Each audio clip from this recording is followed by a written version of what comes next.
Ohio series. Leon, this building has an unusual history of guns, women, and flowing gowns and ghosts. Guns, gowns, and ghosts in a building? Why, yes. And in July, the GOP. So why don't we take a look? It is one of the city's oldest, seemingly out of place, out of step. Yet Gray's Armory holds on, perhaps because of its history as a fighter. Gray's Armory is one of the foundational bricks of Cleveland. On Bolivar Avenue at Prospect, it was built in 1893. But its first footstep reaches back to 1837, when a group of men armed themselves to fight Cleveland crime, which had gotten out of hand. In 1835, Cleveland had 7 burglaries in 1 year. There was nobody to handle that, so the Sons of the Elite stepped up and said, we will protect Cleveland. All this was before a Cleveland police force.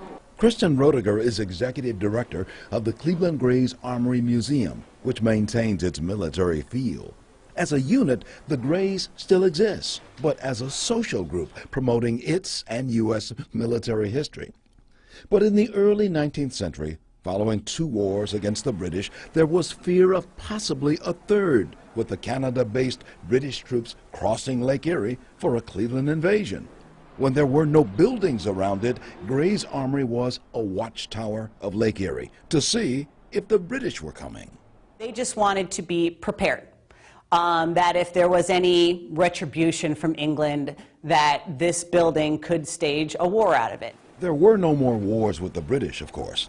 Still, for generations, the Grays remained a volunteer militia, ready if needed. I've been here since my dad brought me in the 80s. Bill Roediger is president of the Cleveland Grays unit. He is steeped in its history. So too are the walls of the armory. What began as a militia to catch Cleveland robbers evolved into city warriors ready for war.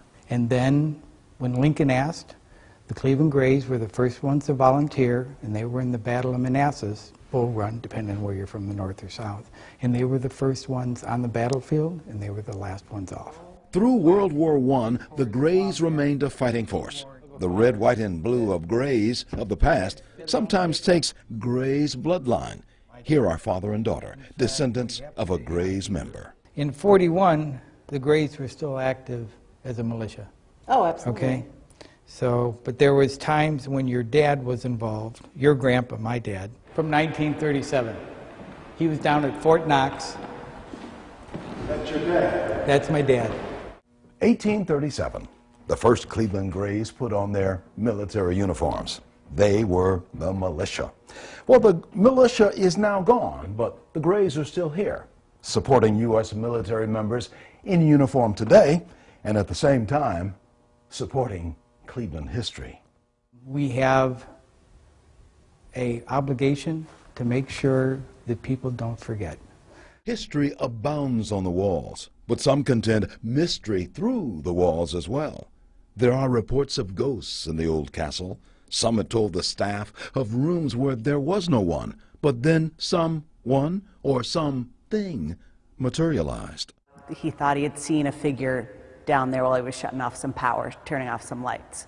He proceeded to tell me in my old office, and as he was telling me, all the flags fell off the wall. I think they kind of check in and make sure that we're doing right by the armory. Still, our historic look turns. Not only militia and military and mystery, but music and dazzling evenings for Clevelanders on the dance floor. Under construction and refurbishing right now, this was the drill floor for the Cleveland Grays, where they practiced their formations. But something more. In the early 20th century, this place right here was a place that was bright and lively for a lot of people. Men in tuxedos, women in flowing dresses. This was society's party place. There was no Severance Hall. There was no Q. There was no music hall. So, in the drill hall became the Civic Center. Oh, I just love this place. She's a great old dame, actually. The building is a grand lady. When she began about a century and a quarter ago, she was on the then outer edges of Cleveland. Still, the old armory hangs in, watching a city grow. Once headquarters for the Cleveland men defending the city, today it keeps one foot in a bygone time. The other is in today. as the Grays is a military-minded society and museum. On Bolivar Avenue, Gray's Armory stands tall as one of Cleveland's building blocks. One more thing. The 19th century constructed Cleveland Gray's Armory will dance again during the July Republican National Convention in Cleveland.